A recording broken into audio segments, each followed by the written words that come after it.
स्वागत है दोस्तों हमारे इस YouTube चैनल पर।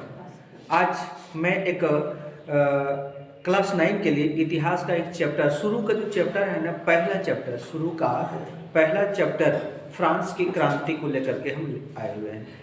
इसमें सबसे पहला जो क्वेश्चन है मेरे दिमाग में कि फ्रांस की क्रांति का आरंभ क्यों हुआ, मैंने फ्रांस की क्रांति की जो शुरुआत हुई हम यहाँ पर क्वेश्चन के रूप में बना करके लिखे हुए हैं। क्वेश्चन में यह है कि फ्रांस की क्रांति की शुरुआत किन परिस्थितियों में हुई। आखिर कुछ तो वजह हुआ होगा कि फ्रांस की क्रांति हुई। अब कोई भी देश में अगर घटना घटता है तो कुछ न कुछ कारण अवश्य रहता है। क्या वजह होगा कि वो घटना घटित हुआ, अपना देश हो, दूसरा देश हो या अन्य कोई जगह हो। जब विवाद पैदा होते हैं तो उसके पीछे कुछ न कुछ वजह होता है। चाहे घर की ही बात ले लो, घर में अगर कुछ उपद्रव होता है या झगड़ा झंझट होता है तो इसके पीछे कहीं न कहीं कोई न कोई कारण होता है। ठीक उसी प्रकार हमने यहाँ पर अभी जो बोर्ड पर लिखे हुए कि फ्रांस की क्रांति की जो शुरुआत हुई, फ्रांस की जो क्रांति हुई, फ्रांस जैसे देश में जो उपद्रव हुआ, जो युद्ध हुए, उसका क्या वजह था। हम सभी को पता है होगा कि फ्रांस की क्रांति जो हुई वो 14 जुलाई 1789 ईस्वी को हुई और उस समय वहाँ के जो राजा हुआ करते थे वो लुई 16वां, बूर्बो साम्राज्य का वो बूर्बो राजवंश का राजा लुई 16वां था। लुई पहले देखेंगे फ्रांस की क्रांति निम्नलिखित परिस्थितियों से हुई। पहला कारण हम लिखे हैं राजनीतिक कारण। तो सबसे पहला जो कारण है वो राजनीतिक कारण है। हम बता दें कि राजनीतिक कारण के अंतर्गत कौन कौन सी चीज़ें आए जिसके वजह से फ्रांस की क्रांति। तुम लोग शांति से बैठो, थोड़ा शांति से बैठो और सुनो। फ्रांस की क्रांति में सबसे पहला राजनीतिक कारण ये है कि वहाँ का जो शासन व्यवस्था था, फ्रांस का जो शासन, चूँकि वो वहाँ का जो राजा था वो लुई 16वां था, है ना, लुई 16वां था। और वहाँ का जो शासन व्यवस्था था वो एक तंत्रीय था। एक तंत्रीय माने राजा ही सब कुछ करता था, राजा ही वो सर्वोपरि था, अपने आप को वो सर्वोपरि समझता था। राजा एक तंत्री था, स्वेच्छाचारी, अपने मन में जो आता था, अपना विचार जो रखता था वही सर्वमान्य रहता था। जनता उसके विचार को कोई काट नहीं सकता था, कोई डिसलाइक नहीं कर सकता था। ये व्यवस्था था वहाँ। निरंकुश शासक था। निरंकुश शासक कहने का मतलब कि जनता के लिए या जनता की भलाई के लिए कोई काम ही नहीं करना। राजा जो कह रहा है वो लक्ष्मण रेखा का लकीर था, उसको मिटा नहीं सकता और जो मिटाने जाए वो तहस नहस हो जाए। इस प्रकार का वहाँ का शासन व्यवस्था था। मतलब कि राजा जो है अपने आप को सर्वोच्च समझता था। राजा अपने आप, सुनो तुम लोग ध्यान से, राजा अपने आप को सर्वोच्च शासक समझता था। माने निश्चित रूप से जब निरंकुश था और स्वेच्छाचारी था तो निश्चित रूप से वहां पर भ्रष्टाचार का बोलबाला होगा, भ्रष्टाचार का बोलबाला था और शासन बड़ी अव्यवस्थित था।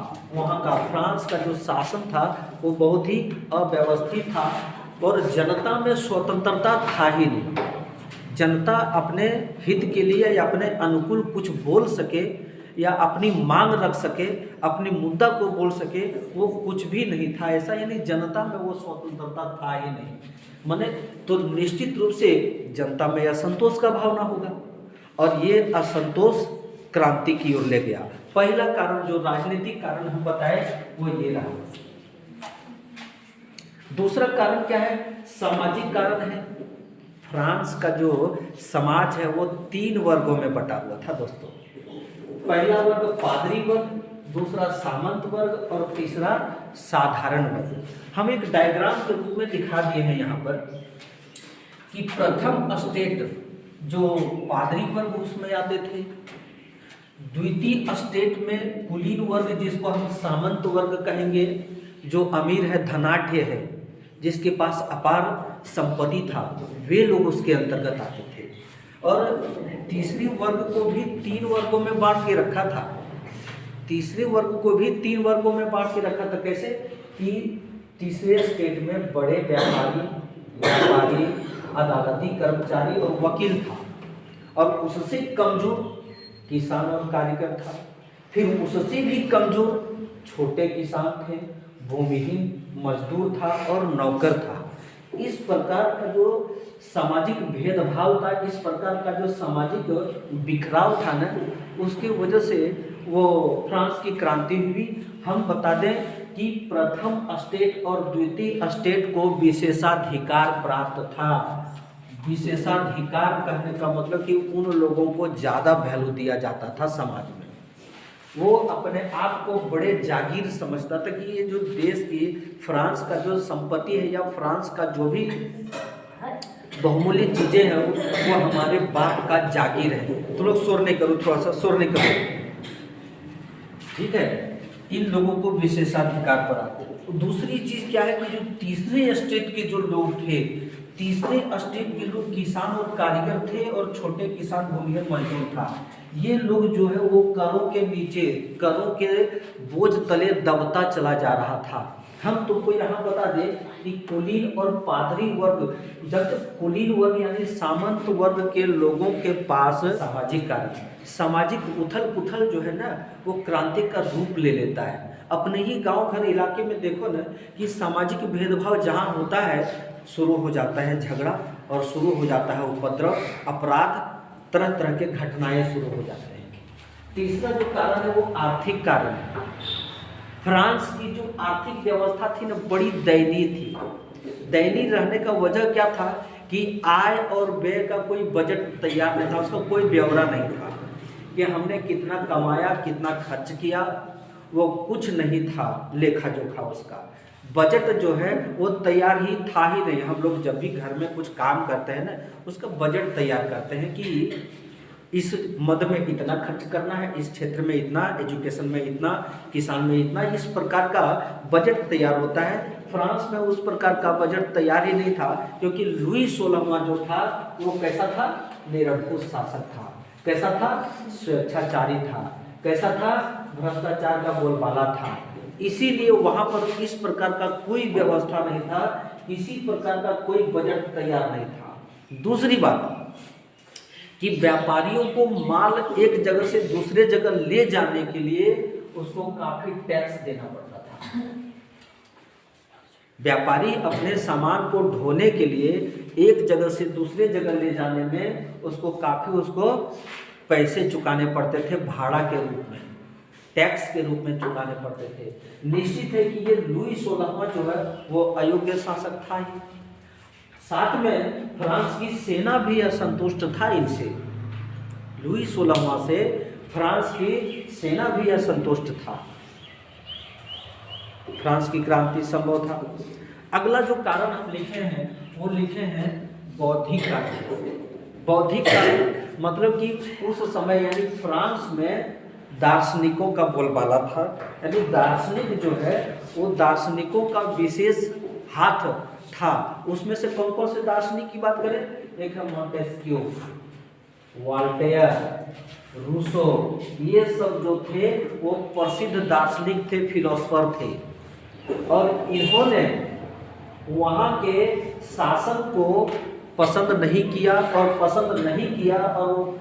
तो क्या किया कि इन दार्शनिकों की बात को जनता ने स्वीकारा और पसंद किया और समझा कि हमारे जो फिलोसफर हैं वो ये जो अत्याचारी शासक है उसके खिलाफ सत्य बोल रहे हैं। तो ये भी जो है बौद्धिक कारण के अंतर्गत आ गया। इन दार्शनिकों के कहने से भी, इन दार्शनिकों के सुझाव से ही फ्रांस की क्रांति हुई। अंतिम कारण हम आप लोगों को बता दें कि शटर उठा दो थोड़ा सा जल्दी से, शटर उठाओ।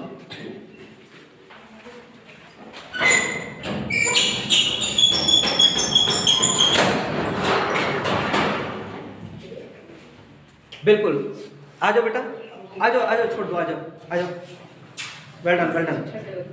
ठंड लगने लगी तो क्या करोगे, लाइन तो चला गया तो आपको ये करना है ना। अंतिम देखेंगे तात्कालिक कारण, यही सबसे बड़ा कारण था, तात्कालिक कारण। तुमको पता होना चाहिए कि उस समय, किस समय की बात है, 14 जुलाई 1789 ईस्वी की बात है।